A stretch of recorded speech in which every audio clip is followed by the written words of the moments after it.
So good afternoon, everybody, and welcome. My name's Steve Phoenix. I'm the chairman of the Trust Board. Welcome to our annual general meeting. This is our first virtual annual general meeting. I hope that you'll bear with us somewhat as we try and master the technology this afternoon. Let me start with the agenda for the day, which you'll be able to see in front of you on the screen. We have a series of presentations and videos, and at the end of the afternoon we'll have a question and answer session. You can find the papers for today's meeting on the Trust website. The link is on the side. We aim to run for about an hour and a half. We should finish about 3:30, and you can ask questions during the AGM by clicking on the Q&A tab on the right hand side. Once you've done that, a blue circle will appear in the bottom right. Click on and we type in your question.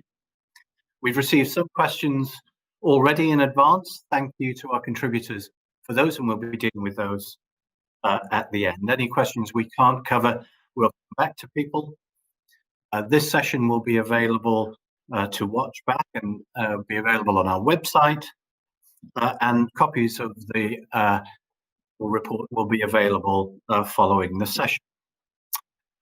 So the next slide is the Trust Board, and you can see us there all in our glory. We're doing this virtually to maintain social distance this time, and we have apologies from our chief nurse, Vikki Carruth, who's taking a well-earned holiday. So to move to the agenda proper then, item 2, minutes of our meeting on the 6th of August 2019. I'm going to receive and approve those on behalf of the Trust Board. For agenda item 3, we have the annual report and the summary financial statement, and I'll receive and approve those on behalf of the Trust Board. So we're going to start with a video that highlights some of the achievements that have taken place in the 12 months up to the end of March, and then I'll pass over to the Chief Executive, Dr. Adrian.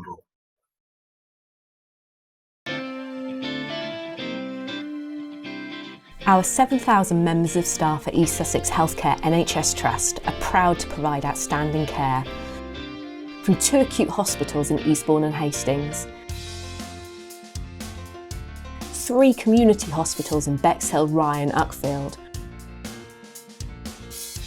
hundreds of sites across East Sussex and in people's own homes. We've made significant progress in our aim of providing safe, compassionate and high-quality hospital and community services. We have improved quality and safety, seeing a significant reduction in the number of people falling or getting pressure ulcers whilst in our care. Though we've seen an increase in demand for our services, we're working hard to reduce waiting times for those people attending A&E, receiving planned care or diagnostics, and being referred to us with suspected cancer.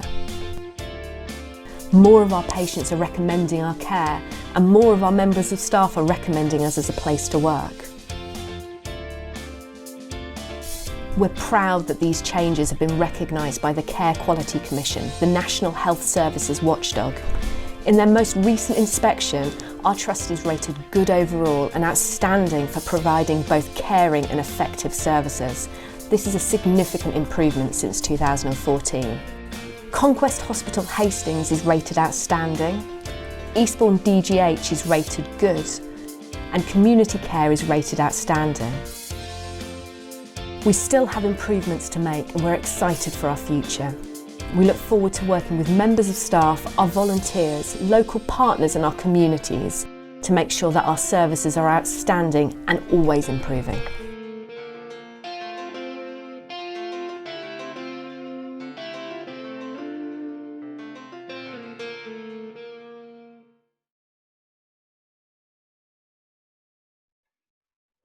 Thank you, Chairman, and great pleasure. It would be a great pleasure to see everybody if we could, but great pleasure to have everybody with us virtually. I'm going to go through a summary presentation of the year, as you said. Just to start, clearly it was at the end of the financial year that the COVID epidemic began, and through March we were affected. I'm not going to dwell on that because this is a review of the overall year that we've had. And on the first slide that comes up, we're a statement of our overall strategy, which is what we have been working towards. And we have a very clear vision about the importance of bringing together community and hospital services in this organisation. So providing the hospital, the intermediate care and the community-based services across East Sussex. And our focus is on making sure that the care we provide is safe, of the highest quality, that it is compassionate, and that it is bringing both health and well-being to the people of East Sussex. We take our responsibilities for the people of East Sussex very seriously. And on the next slide, you will see the importance we attach to working in partnership with other organisations across the county and wider system as well. So at the top of that slide, you will see working in partnership with the Sussex Health Care Partnership. So that is the integrated care system, which brings together the NHS organisations and local government organisations right across Sussex. That includes, of course, the clinical commissioning groups, which were reorganised during the year, and our local East Sussex clinical commissioning group is now our local partner for the county. Local people are critical to this organisation. The support we get from the community is terrific, both in terms of the charitable donation, the charitable support we get, but also the support from the community and the local community representatives, I should say. And of course, we have people who take a particular interest in the affairs of the organisation through Save the District General Hospital, the Save the DGH organisation, and Hands Off the Conquest. A number of voluntary sector organisations work with us, Health Watch for the system, and they work proactively with us. They come and help us review our services, they sit with us and watch what we do, give us feedback, and delighted to have the support as well of our local politicians and particularly our MPs. So working in partnership is an important part of what we do in order to achieve our strategies. On the next slide, we have set out some of the core principles to which we've stuck through the year. And we've set these out in a document, S2020, which has been our restated and evolving strategy for the last 5 years, aiming to get us to a point where we are an outstanding and always improving organisation. And I will come to that a little more fully shortly. But we have set our priorities in terms of the quality of care that we provide, achieving the constitutional access targets in terms of waiting times and people in their care, and of course, establishing robust financial stability, which Damian Reid will be talking about later. We've built all of those strategic objectives on the essential characteristics that we want to see in the culture of the organisation. And the way in which people work together across the trust remains an absolute of achieving the success that the organisation is experiencing. And that means people working together with respect and compassion for each other, making sure that people across the organisation, our 7,000 employees, are fully engaged and involved in what we're doing as an organisation. They're able to influence what we do as an organisation. We have a strong programme of improvement and development. We are one of the trusts with the highest number of apprenticeships per member of staff in the country. And of course, all of that leads to working together as teams right across our hospitals and our community services.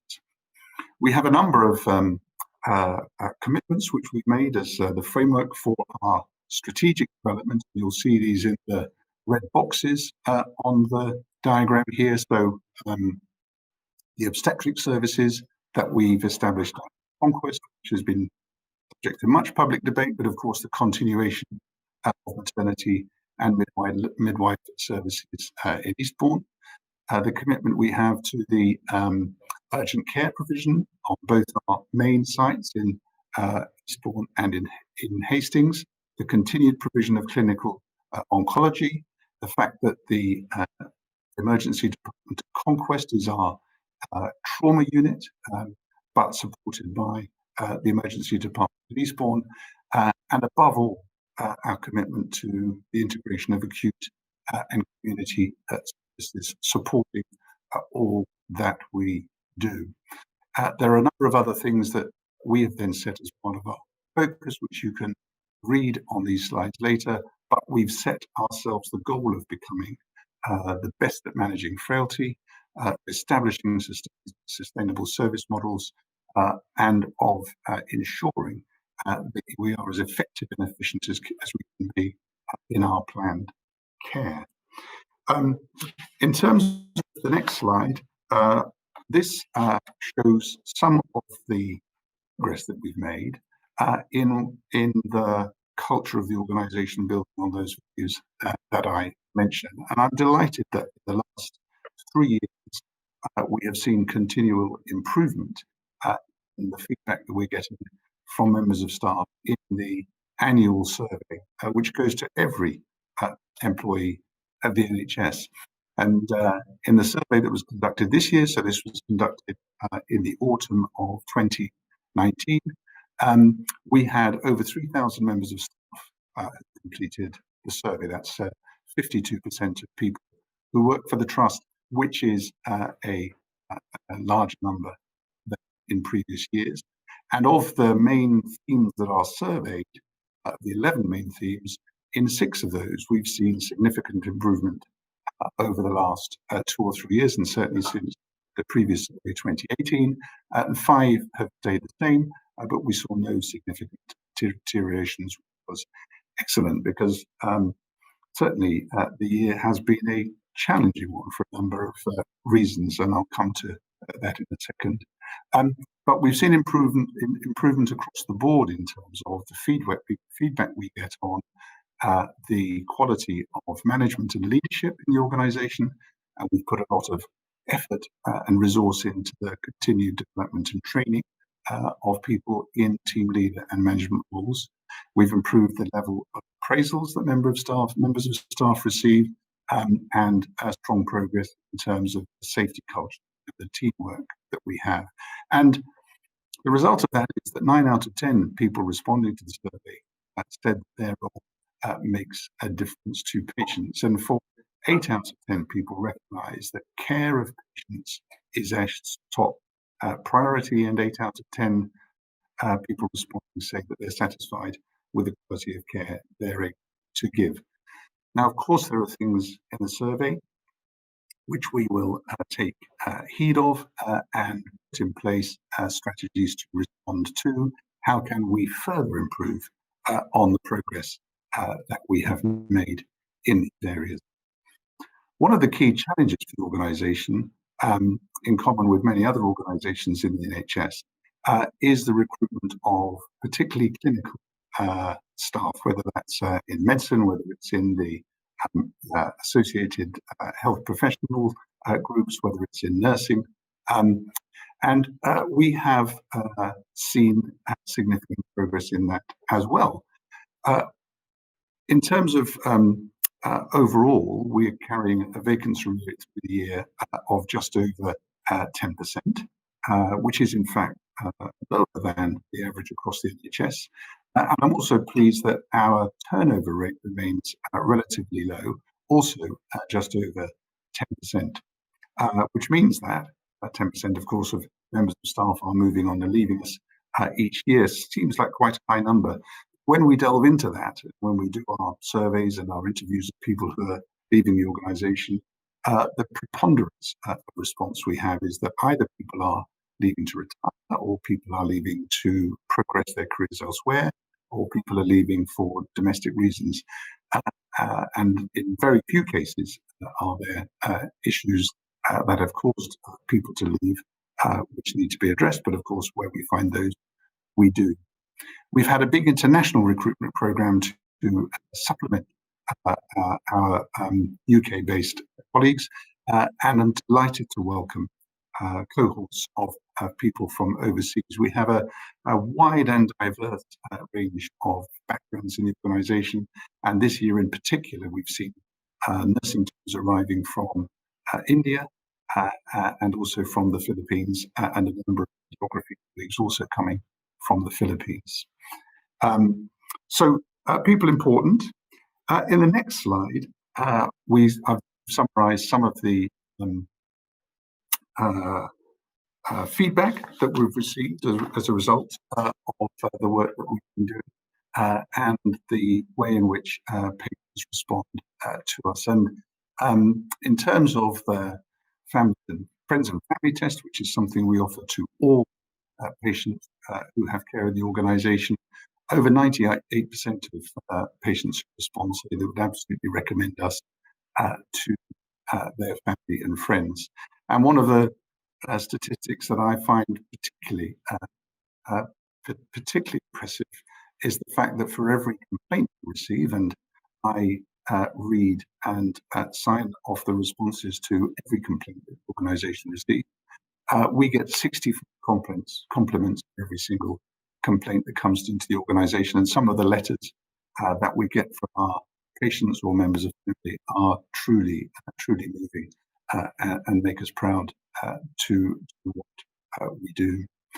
The CQC also carry out patient service surveys, and again, a very strong response, both in terms of children's services, cancer services, and actually also in terms of our maternity services through the year. And on the next slide, we summarise some of the metrics that we track, also to illustrate the quality of care that we're achieving. I mentioned in our overall vision that one of the first principles for us is to provide safe care. And there are a number of things which can go wrong when people are in hospital or under care in the community. And we track the indicators to ensure that, above all, we are keeping our patients safe. And that means keeping them safe from things like pressure ulcers, from things like falling because they are frail and unwell, from suffering the bad effects of sepsis. And in each of the metrics that are shown here, we have seen significant progress improvement. So our management of people's skin means that many few patients are suffering from ulcers. Our falls rate is down below our target level, and we've seen a reduction in persistent mortality of over 20%. And that has contributed to significant improvement in the Trust's relative mortality rate. The mortality rate shown here is one which is computed by taking a standardized population and assessing our profile of population against that standardized population. In 2016-17, our mortality ratio was 1.1, which meant that we were higher than would be expected for our profile of patient. If we were bang on that expected rate for the profile, then we would be at 1.0. But in fact, we are now down at 0.95. We've seen a significant improvement in that standardized metric. I mentioned also that we focus on access targets. One of the key access targets that we have is patients being treated within 4 hours of arriving in the emergency department. And over the last 3 to 4 years, we've seen a steady improvement in that metric. In 2019-20, this did drop back to 84%, compared to 80% a year ago, 91% the year before. In fact, in the last quarter of the year, we saw that improving again. This was actually partly due to the continued level of demand that we're seeing. As you will see from the figures on the slide, significant increase in the number of patients coming through for treatment. But what I would say is that the 84% continues to put us in the top third of trusts in the country. So the whole NHS was finding difficulty with this metric. We continue to focus on it, and we continue to maintain a relatively good performance in that regard. I'm delighted to say that in recent weeks, we have regularly been back up above 90% on that metric.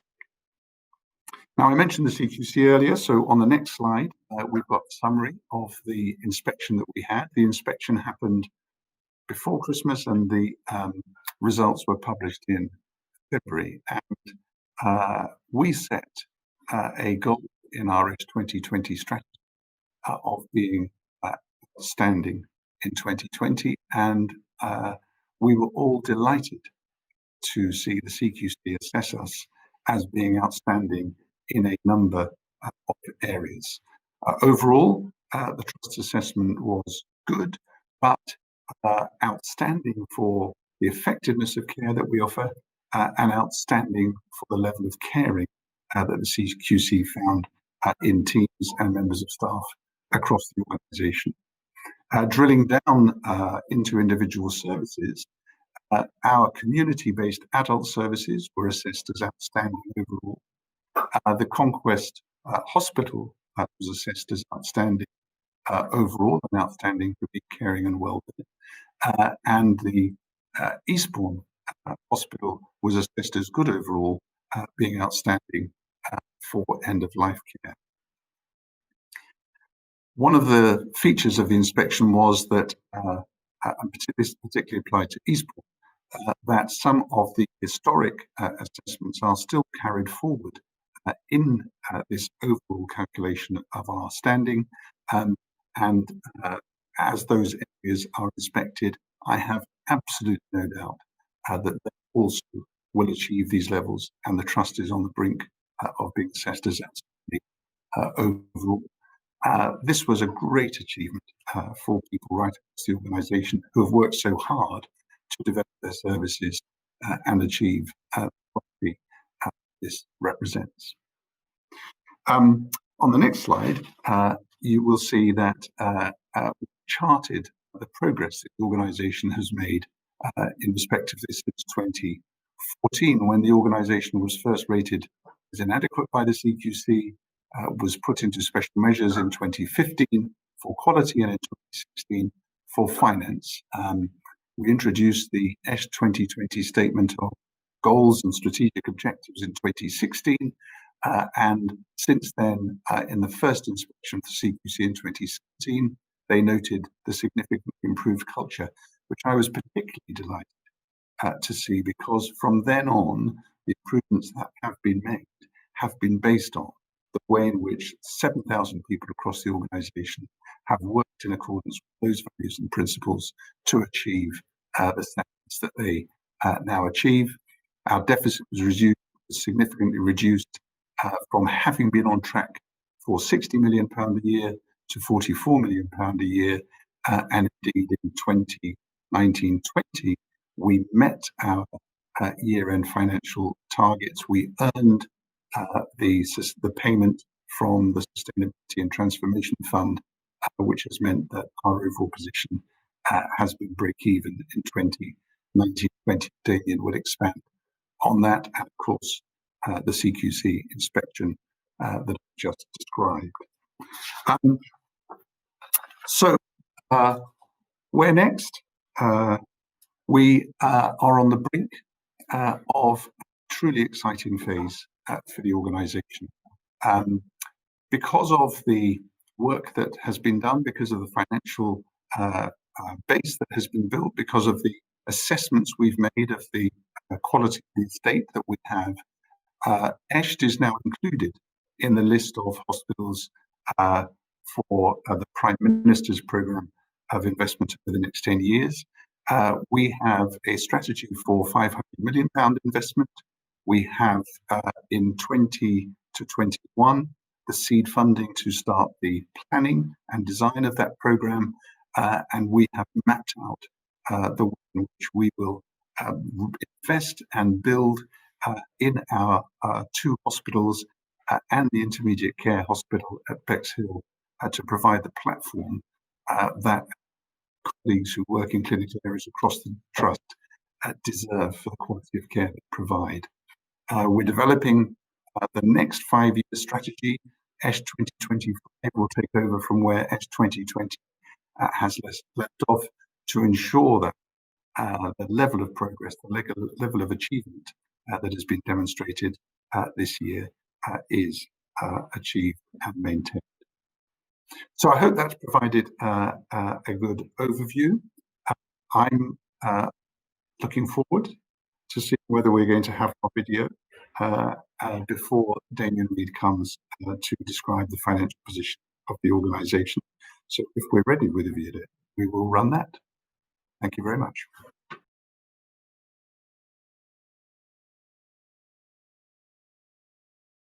Say that last month on my 80th birthday, unfortunately I was taken into A&E in the early hours of the morning, and although I was very sick and in a lot of pain, I was absolutely amazed when both the ambulance crew and the A&E staff came to my cubicle and sang happy birthday to me, which was so kind of them, and also gave me a card which was signed and a box of chocolates. It made such a difference on a really rather disappointing day otherwise.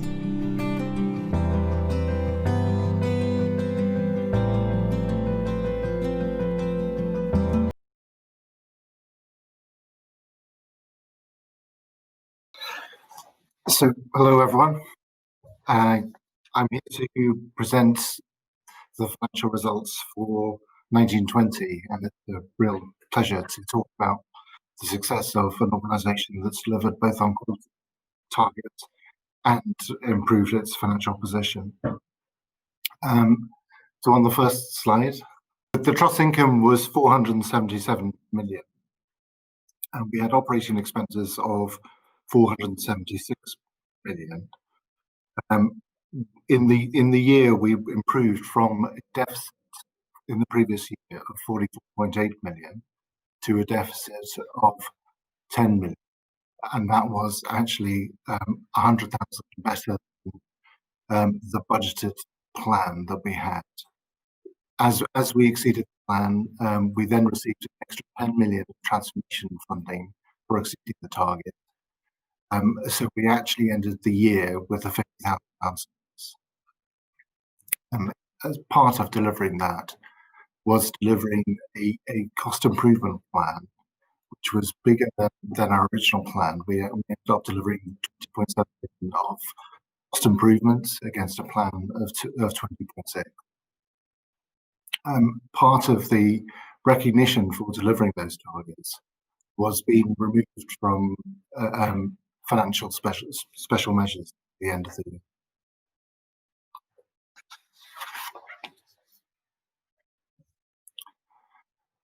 So within the goal of delivering our finances and delivering improvements in quality and safety of care, our target was actually to get to this position over a plan of 3 years, which we started in 1819.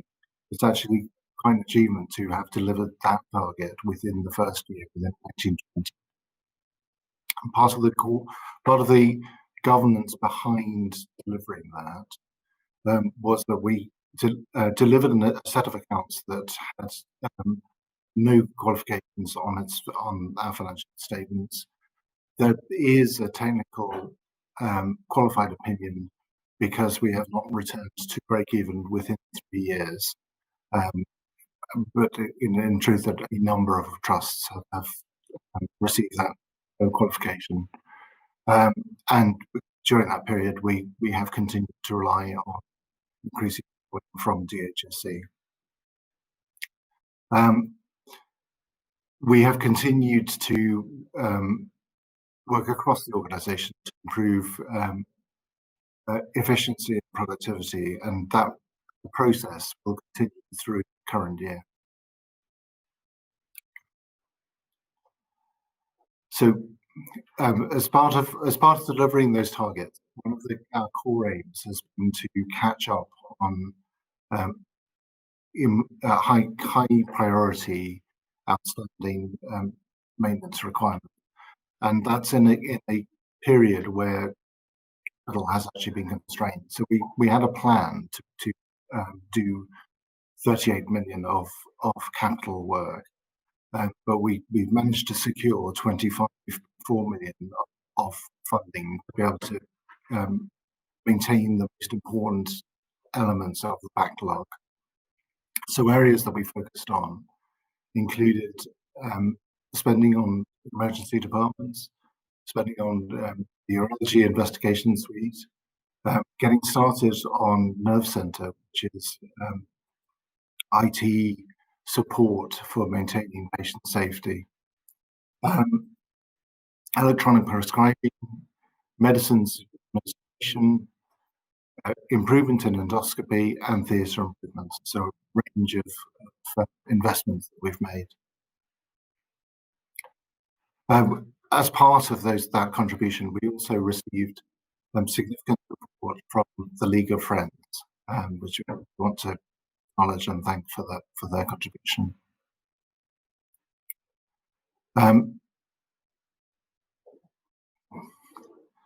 Sorry. Looking forward,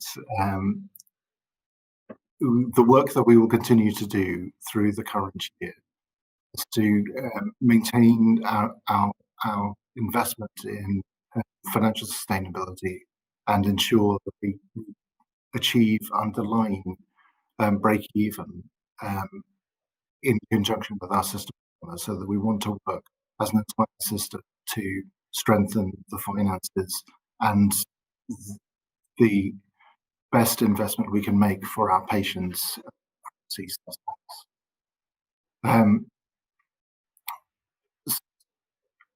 Our service sustainability, our workforce costs, our infrastructure and sustainability, and our technology are all areas I want to focus on.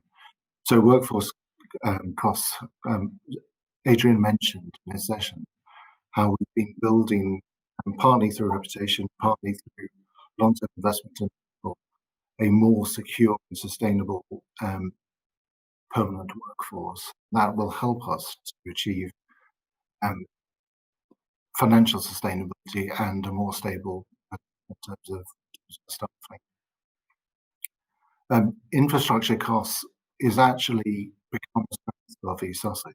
We are working across our partners and ourselves to have a common IT platform, which has been particularly important as we've gone through the COVID experience of being able to support virtual clinics and support people in the home from the hospital. And a major impact on our financial sustainability will be the transfer from our current 234 million of debt into public dividend capital, which will basically mean that we will get very close to having a cumulative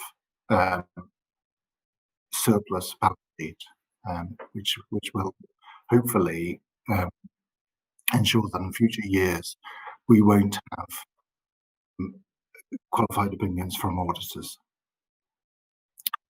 I'm not going to say that we're heading towards a video. So David is going to take over.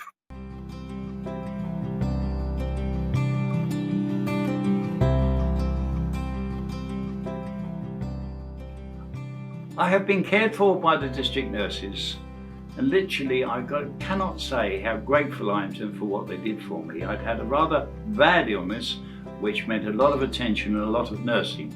I can only say the quality of service I received was outstanding.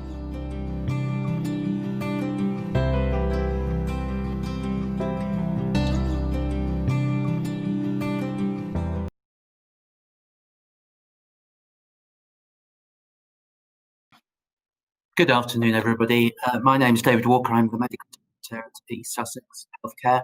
I'd like to talk you through our response to COVID-19 in East Sussex. And I'm talking on behalf of myself, but also my colleagues in nursing and in infection control. So, as you're probably already aware, a level 4 major incident was declared nationally in the middle of March. It was the 11th of March. We were ready and waiting. Our approach was clinically led. It was multi-professional across doctors, nurses, allied health professionals and managers, and across all areas of the trust, Hastings, Eastbourne, Bexhill, and all of our community sites. And we had to put in place significant innovation and change within a short space of time. I'd like to talk to you a bit about that in a minute. We also had regular meetings system-wide, both across Sussex and across the South East, and that was really helpful. We had a lot of what we call mutual aid between ourselves, Brighton, Western, Surrey and Sussex and so on.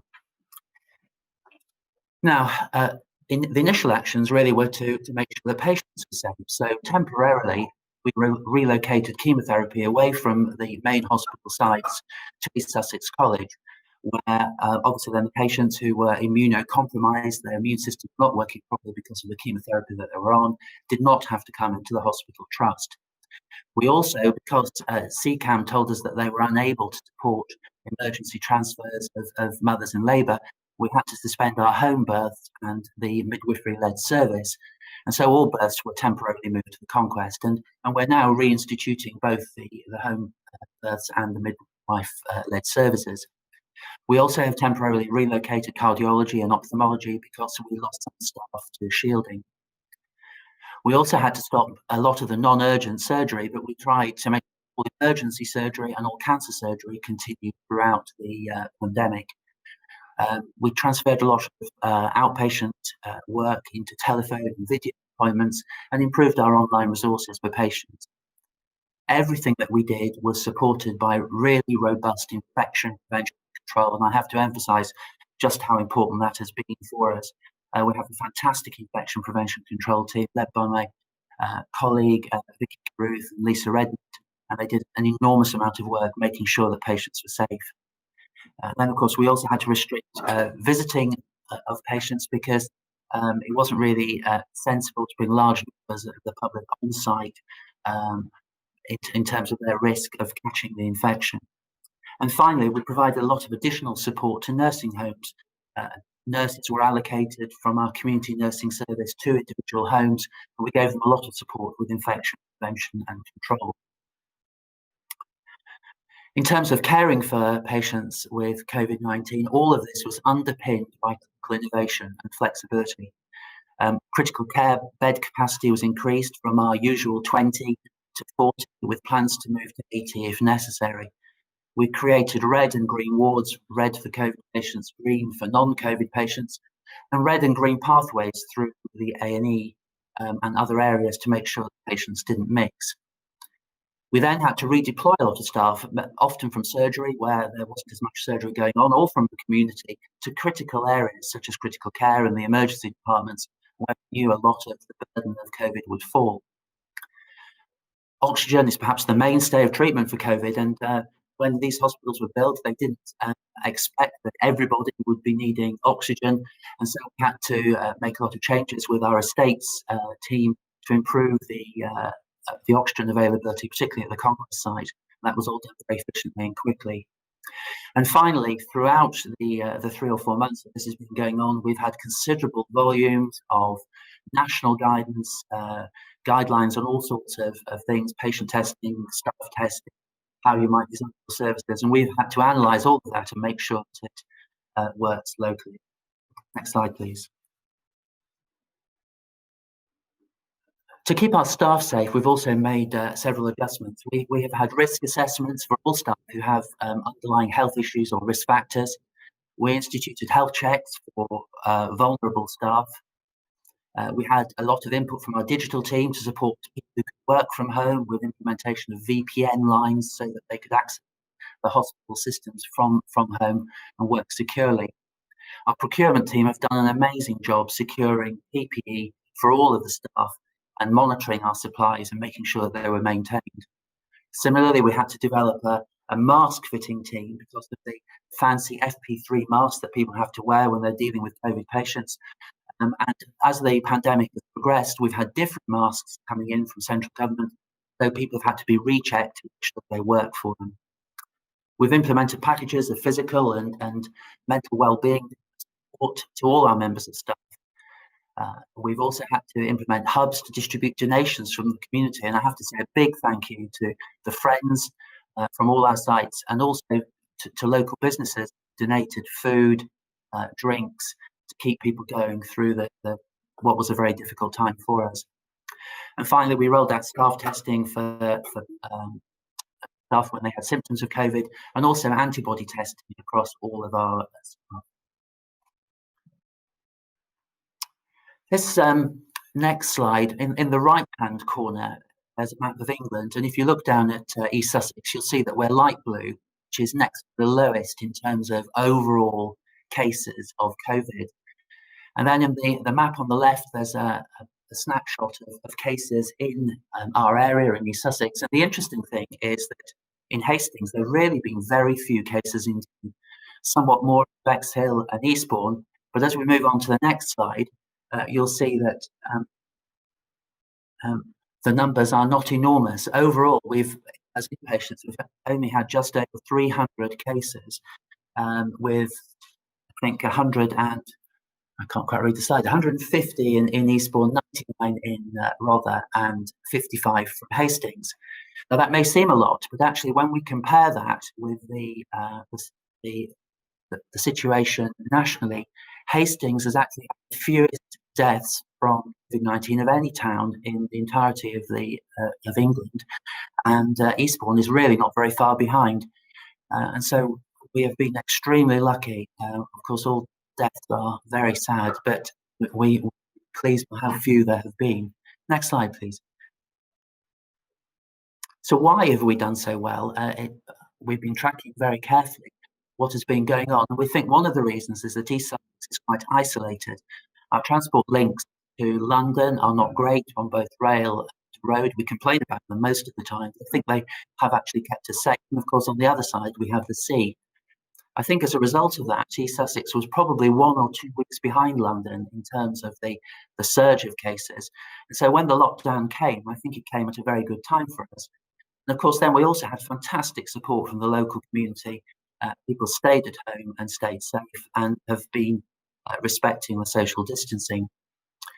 Within our hospitals, we've had robust infection prevention and controls, I've already mentioned. We've supported staff to innovate and change to make things safe. We've moved quickly to change services or move appointments around, move appointments online or to telephone or video. Our critical care outcomes have been really good, and we've had excellent care in the emergency departments and COVID-19 wards. This is the critical care data. If you look at the right-hand column, those are the statistics nationally, and the middle column are the statistics from the 41 patients that we had admitted to critical care within the trust. The average age is almost identical at 60. We had slightly more women admitted at the Conquest and Eastbourne, nationally 39% versus 29%, and slightly more white patients than the AME compared with the national picture, not by a lot. But the interesting part is the outcomes, and the number of patients discharged home from critical care is over 70% within our trust and is less than 60% nationally, and that is a highly significant difference. And we really have to commend the care given by our intensive care staff, who have been fantastic throughout this period. So what are we doing now? Well, we're now into a phase of recovery and restoration. We're working hard to get services back online. We're building on what's worked well. We're still using a lot of IT for meetings and so on. But all the time, we're watching very closely for any further surge, and we're prepared in case there is a further increase in cases. Thank you very much. As we mark the 72nd anniversary of the NHS, I want to say a big thank you to all those in our local community who stayed at home to help prevent the spread of coronavirus over the last few months. Also a big thank you to teachers, transport workers and other key workers who have helped make it possible for NHS workers to come to work. Thanks to all those who have supported us during this very challenging time, and for all of the personal messages of thanks that we received. So once again, a big thank you from all of us in the NHS to all of you.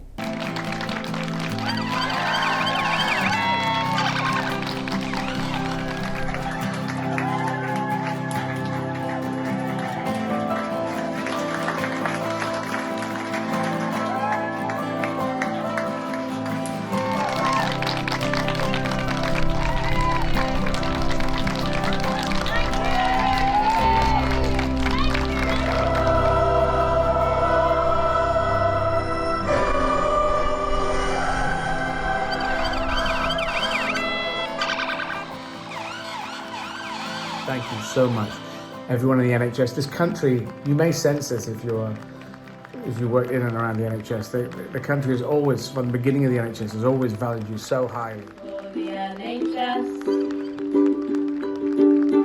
from all our friends and our family to you.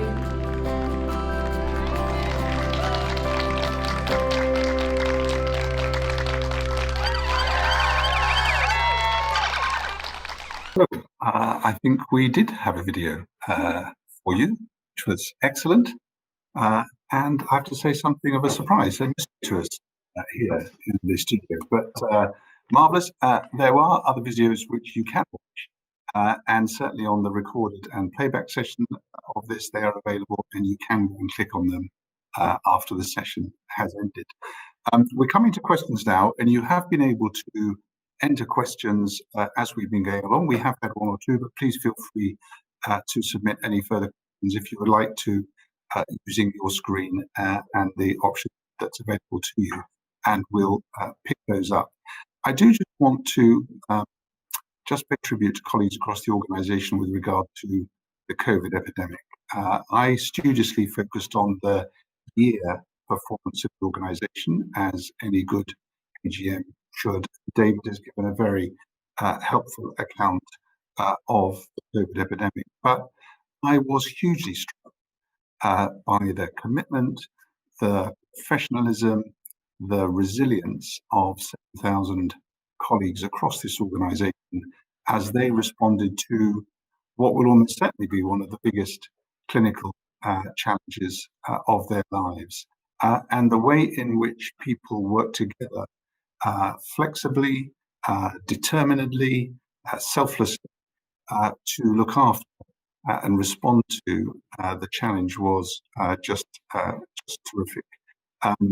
Whether people were working in our procurement teams, mounting 12 hours a day, 7 days a week, efforts to make sure that we maintain the supplies of PPE, whether people in our workforce teams were managing the 500 people that we redeployed around the organisation, whether people were redeployed, as many were, into unfamiliar areas, coming from outpatients into critical care, from community into the emergency department, whether people repurposed what they were doing in the community, dealing with the challenge of COVID across the organisation. Just terrific organisation, which I was very proud to see in all our colleagues, and I do want to pay tribute to the work that they did. So, two questions, and the first one that we have that's come through: how long will chemotherapy remain at Sussex College?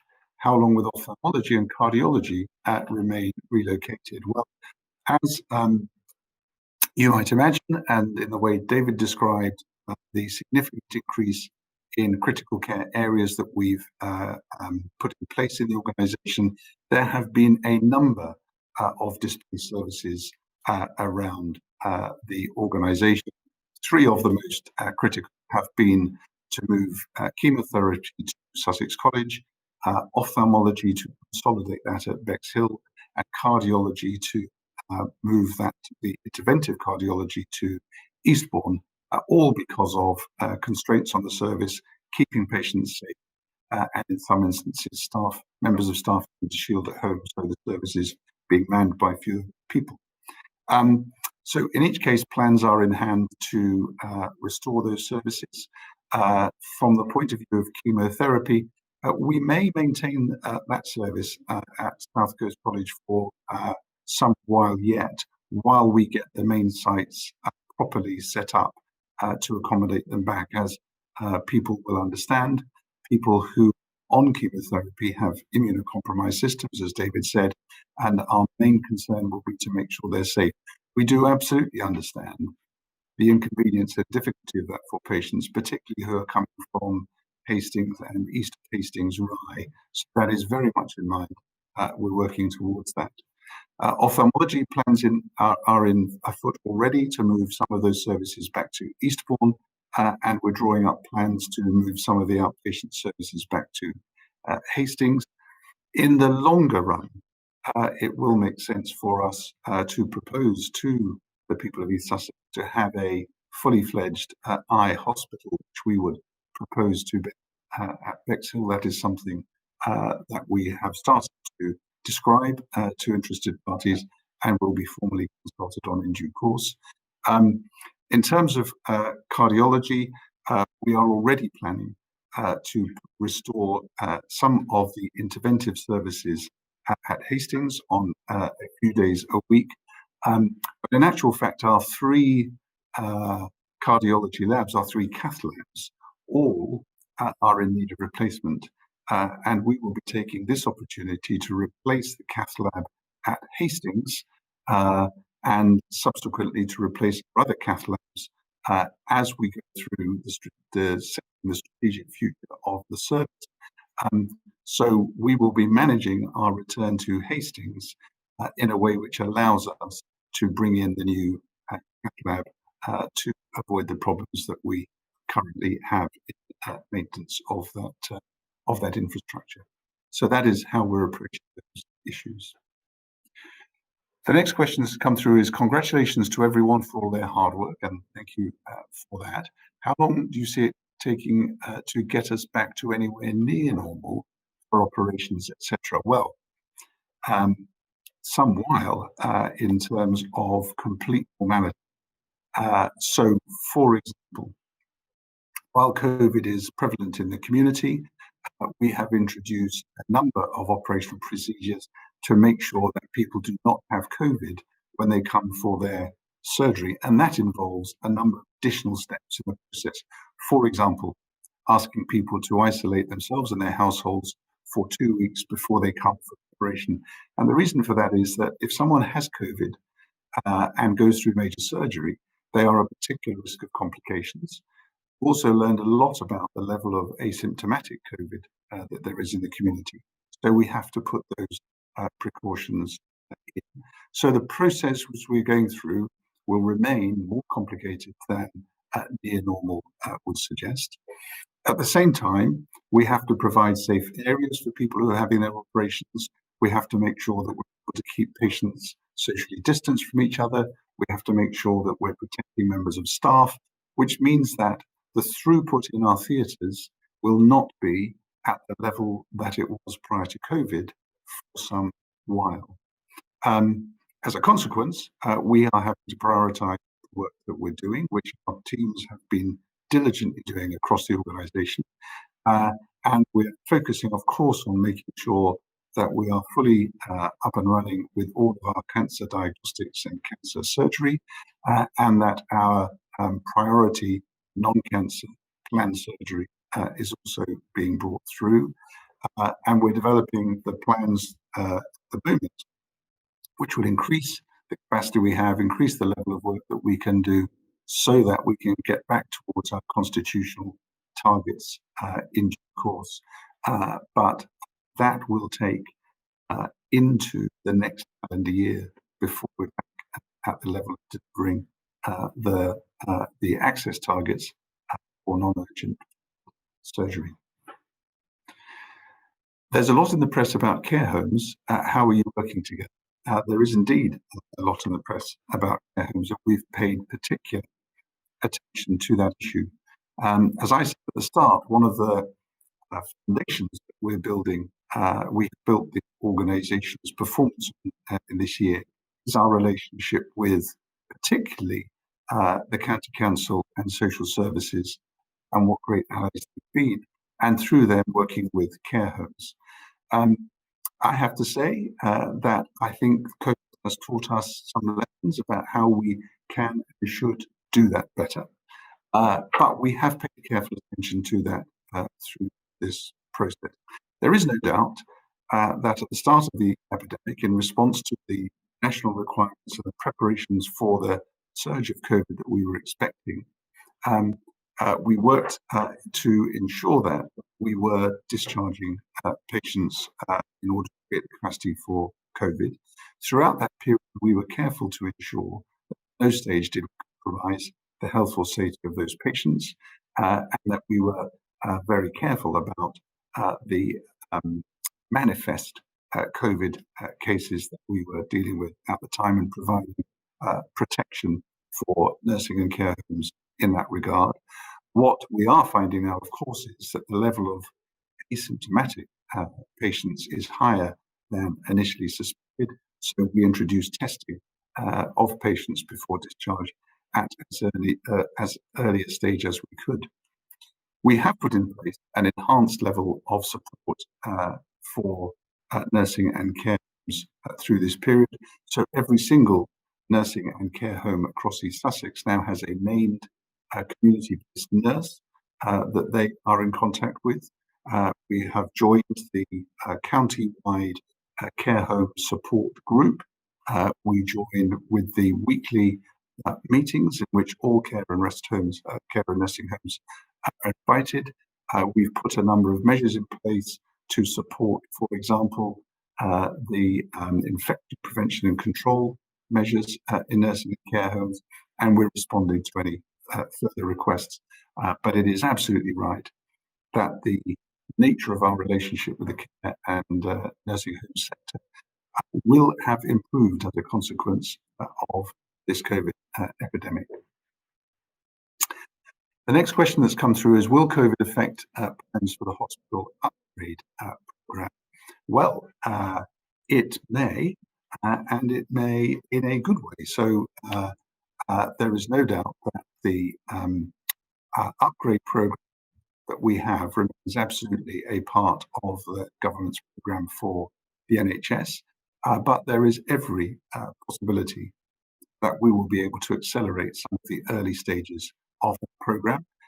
The way we have designed our approach to this has been in order to take as much advantage as we could of early starts were they to become possible. And in the post-COVID environment, I think those possibilities become more likely. Our planning is well advanced.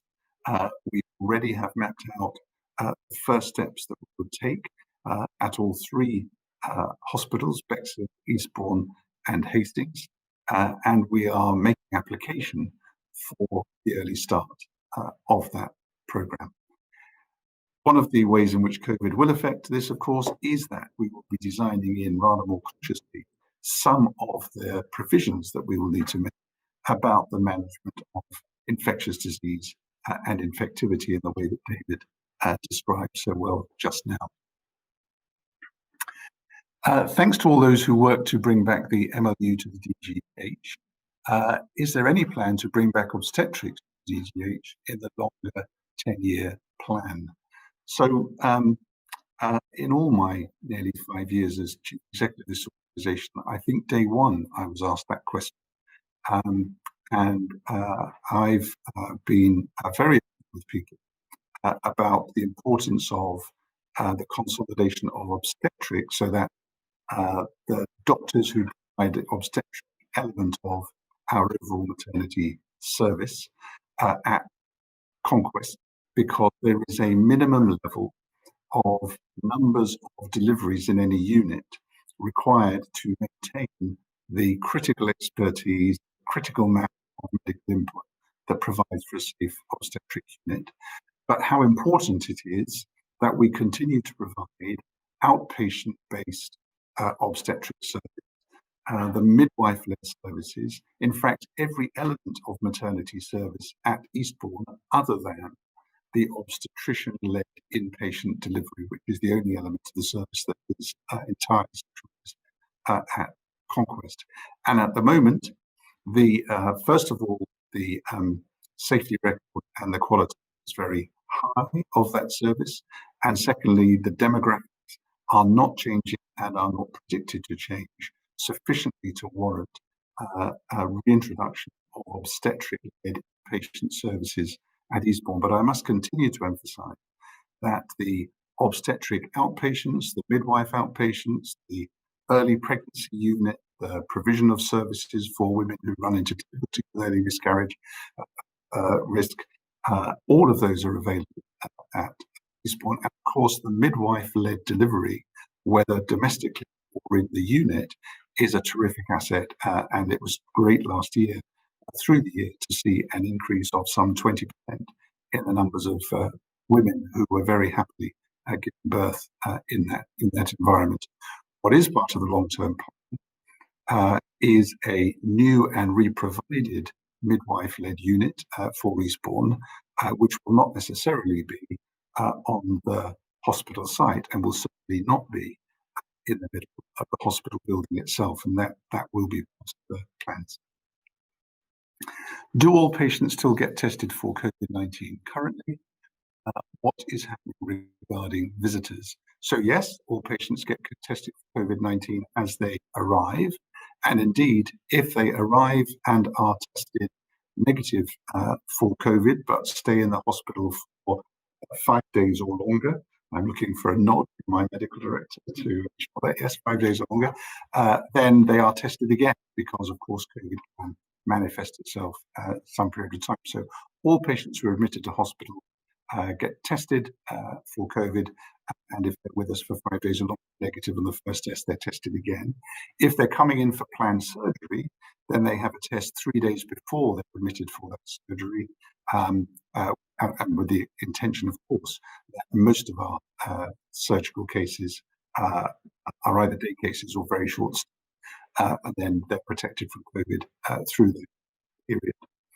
In terms of visitors, we maintain a very strict limit on visiting.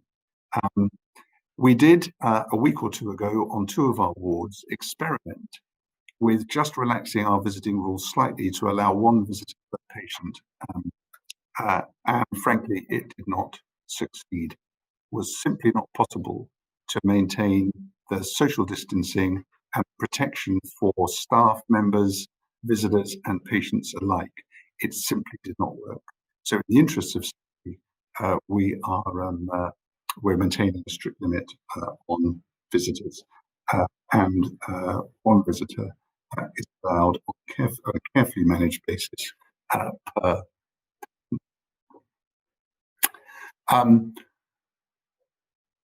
That is allowed, by the way, except in our COVID areas. I need to be clear about this because all sorts of people will be thinking, why can't I visit my relative? The strict limit is that in the green and safe areas, there is carefully limited access for a single visitor to patient. But if any patient is in a COVID ward or COVID area, then there are no visitors allowed, except in very exceptional circumstances, such as a patient sadly nearing death. There is detailed information about that available on the website, so please do check that, because there are different conditions applying in different parts of the organisation. How many patients are still in ICU with COVID-19? A day ago it was 1. I've been given the very latest figure here, and it is indeed still 1 in critical care. So we have 1 patient in critical care at the moment with COVID, and that compares with well over 20, almost 30 at one stage in the epidemic. And again, I would say that our critical care teams, and that includes the teams on our respiratory wards who are providing critical care for patients with respiratory COVID as well. It's difficult to single out anyone in the organisation because so many people gave such great effort and such great commitment to the care of patients. But our critical care teams and our respiratory care teams did a fantastic job, and the level of expertise and professionalism and the rapid learning in how best to care for patients was simply impressive, and how great it was to see people to applaud patients as they emerged from such a traumatic period of illness. And now the teams are putting in place the rehabilitation, recovery advice. We have psychological support, so we've been through that very serious illness as well. Just truly impressive. Will you be able to go ahead with any form of Pride of Est Awards this year? So Pride of Est Awards, these are our annual Members of Staff Awards ceremonies that we have had, and the answer is we have decided not to go ahead with the usual format of our sessions for a number of reasons. Clearly, getting 300 people together to go through an award ceremony would not be appropriate or even possible in the current environment, and nor we feel would it be right to go through the normal process of nomination of individual members, such has been the effort across the organisation. So what we will be doing is using the charitable and other support that we get from the community funds to provide a number of small team informal events where people can meet to reflect on the experience they've been through, to have a quiet celebration of the work that they've done. And we have commissioned a project where we are working with colleagues across the organisation to capture the stories of over 1,000 people who will bring together the essence of what the organisation went through in leading up to being able to deal with the COVID epidemic, and how the organisation has responded to the epidemic. And we will be providing the collation of those stories, the essence of the narrative of Best, for part of that reflection and quiet celebration of teams, because clearly this event has not been one to celebrate, but the commitment and the professionalism of people across the organisation is something to celebrate. So we're seeking to do that in appropriate and sensitive. And that, I think, is the end of questions, in which case I'm going to hand back over to our chairman, Steve Phoenix, to round off the session. At the beginning, that we'd had some questions submitted in advance, so I'm going to pick those up now. We've got 4 questions. The first 3 come from Mr. Colin Campbell, who's a stalwart of our public board meetings, and we thank him for his questions. His first is around our recovery and restoration programme, and Adrian's talked a lot about that, so I won't repeat that, although there is within it a specific question about whether we'll be maintaining the additional ITU beds that we've got in place. And the answer is that we hope to do so, and have applied for central funds that would allow us to do that.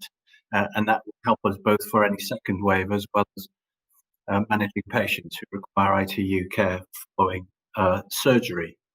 The second question that Colin asks is about the replacement for ESH 2020 strategy that we have, and are we planning on a new one? We are. I think Adrian touched on it in his presentation. We're working on ESH 2025 as we speak. In fact, at the public board meeting in June, we talked about the overall direction of travel, the themes and the priorities, and the Trust Board will be closely involved in the development of the strategy in months ahead.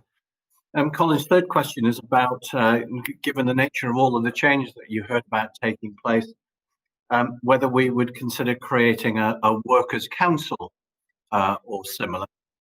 The good news is that we already have a joint staff committee, which includes representatives of trade unions and professional organisations, meeting on a regular basis with managers and leaders to negotiate, consult, and discuss a range of issues that that affect the trust. And indeed, the staff side chair of the staff committee has an open invitation to come along to the board, and regularly does so.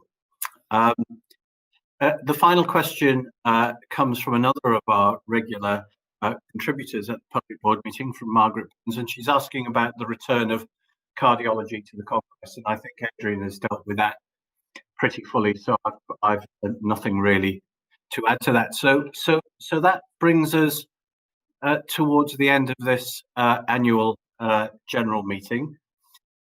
It's been an outstanding year, I think. The best results the Trust has had for a decade. And on behalf of the board, I want to thank Adrian and his team and the wider leadership community, but all of the 7,000 plus staff that we've had for all of their achievements and efforts and hard work during the course of the year, and particularly as we've been wrestling with problems of COVID.